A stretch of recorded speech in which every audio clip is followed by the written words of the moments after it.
안녕하세요 여러분, 미국 주식으로 우리나라의 부자되게 미주얼입니다. 오늘의 미국 증시 시황 분석 보도록 하겠습니다. 현재 나스닥 마이너스 4%에 가까운 폭락하는 모습을 보여주었는데 앞으로의 대응책 이것이 중요할 것으로 생각이 됩니다. 앞으로 어떻게 대응을 해야 될지 관련해서 같이 보도록 하겠습니다.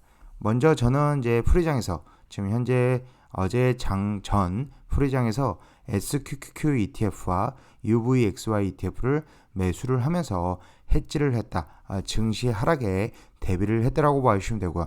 특히나 이제 한국 시간으로 오후 9시 알리바바가 급등할 때 50% 물량 정리, 그리고 장 시작 전 UPR로 46.78달러에 익지를 했습니다. 물론 UVXY ETF 좀 더 빨리 매도를 하긴 했으나 SQQQ ETF는 여전히 보유를 하고 있다라고 봐주시면 됩니다.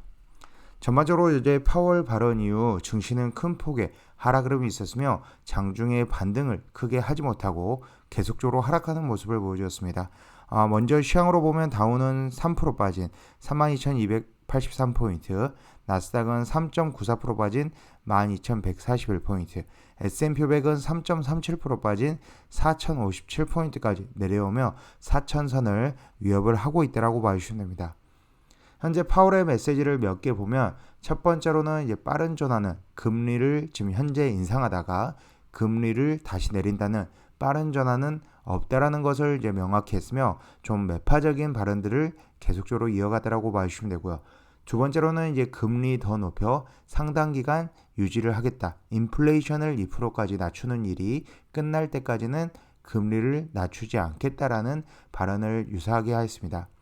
그리고 세 번째로는 이제 물가를 잡으려면 고통을 감수해야 되고 인플레이션을 낮추려면 추세 이하의 지속적 성장이 필요하며 노동시장이 어느 정도 악화될 가능성도 크다. 그리고 가계와 기업에 약간의 고통을 줄 수 있다라고 얘기를 하면서 폴 볼커 전 의장에 대해서 계속적으로 얘기를 했습니다.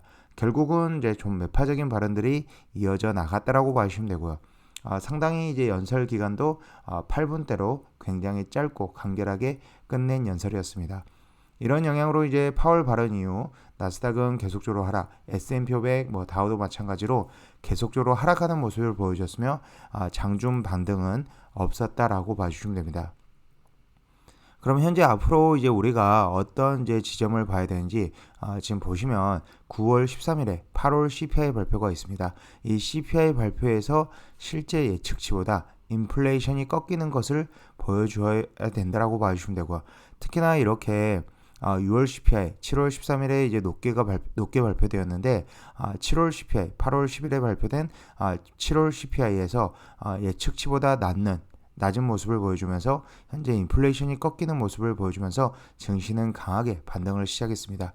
결국 현재 증시 상황 굉장히 어려운 상황에서도 8월 CPI 9월 13일에 발표되는 8월 CPI가 예측치보다 낮게 나온다. 그리고 이전 7월 CPI보다 더 낮게 나온다면 증시는 다시 한번 랠리를 이어갈 수 있다고 봐주시면 되고요. 현재 9월 13일 8월 CPI 발표 전까지는 약간은 조심을 해야 될 것으로 보이고 있습니다. 일단 7, 8월 주간 미국 가솔린 가격 추이를 보면 7월 18일 갤런당 4.59달러에서 점차적으로 내려온 모습을 보여주고 있으며 8월 20일 기준으로 갤런당 3달러대에 진입을 했다라고 보시면 되고요. 유가도 마찬가지로 하락하는 이제 모습들을 보여주고 있기 때문에 그래도 유가나 천연가스 부분에서는 긍정적이다라고 보고 있습니다. 현재 WTI 기준으로 이제 92.97불대를 보여주고 있으며 더 이상 올라가지 않는 모습. 천연가스도 마찬가지로 지금 고점 부근에 위치를 하고 있으나 더 이상 급등하지 않는 모습을 보여주고 있다는 데서 저는 긍정적이다라고 보고 있으며, 하지만 달러 인덱스 결국은 이제 달러가 안전자산으로 인식이 되면서 달러로 자금이 들어오고 있으나 이 역시 또한 고점에서 더 이상 급등하지 않는 모습을 보여주고 있습니다. 반면에 이제 10년물 국채 금리는 경기 침체를 반영해서 하락하는 모습. 하지만 이제 2년물 국채 금리는 파월의 발언 이후 급등하는 모습을 보여주면서 현재 10년물과 2년물의 차이, 장단기 금리차 폭은 점점 커져가고 있는 상황입니다. 추가로 이제 9월 FOMC 회의에서도 마찬가지로 이제 파월 발언 전에는 0.5% 금리 인상 가능성이 더 높았었는데 패드워치 기준으로 지금 현재 보면 0.75% 금리 인상 가능성이 61.5%로 더 높아진 상황이다라고 봐주시면 되고요. 빅스가 이제 급등하면서 11% 급등하면서 피어잉 그리드 인덱스도 다시 공포의 구간으로 진입하기 시작했으며 UVXY는 14.52% 급등하는 모습을 보여줬습니다.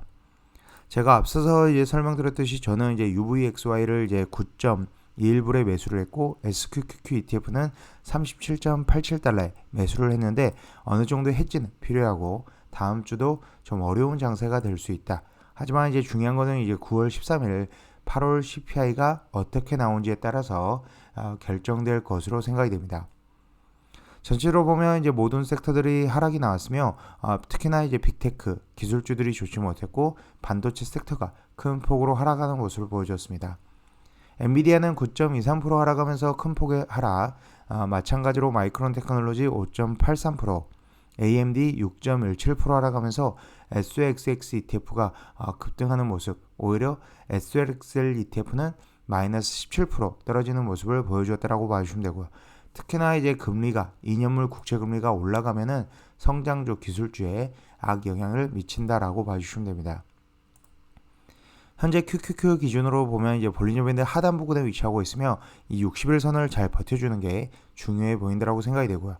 현재 QQQ의 RSI는 43.14, CCI는 마이너스 124.56에 위치하고 있습니다. 현재 52주 신고가 대비 하락률도 마이너스 24.78%로 증시가 6월 중순부터 해서 급등하는 모습, 24% 정도 이제 급등하는 모습 보여주었는데 지금은 거의 절반 정도 수준으로 내려온 상황이다라고 봐주시면 되고요. 52주 신고가 대비 하락률도 마이너스 24.78%의 하락률을 보여주고 있습니다. 현재 SPI로 본다면 SPI도 마찬가지로 볼린저 밴드 하단 그리고 60일선이 대략적으로 이제 3,900선에 위치하고 있으며 3,900선을 깨지 않지 않을까라고 저는 보고 있으며 오히려 지금 현재 이런 큰 폭의 하락은 분할로 주어가기에 중장기적으로 투자하시는 분들은 분할로 매수하기에는 좋은 기회이다라고 보고 있으며 현재 SPI의 RSI는 44.18, CCI는 마이너스 86.24를 기록하고 있습니다.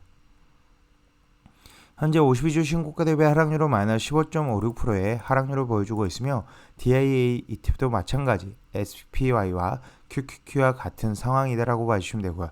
DIA ETF 같은 경우 42.41 RSI 보여주고 있고 CCI는 마이너스 85.42 52주 신고가 대비 하락률은 12.6%로서 지금 현재 9월 13일 이 CPI 발표 전까지는 분할로 천천히 현금 비중 확보하면서 분할로 천천히 하락에 대비하면서 모아가야 될 것으로 생각이 되고 결국은 이 8월 CPI 9월 13일에 발표되는 8월 CPI가 다시 한번 증시의 방향성을 결정할 것으로 보고 있습니다.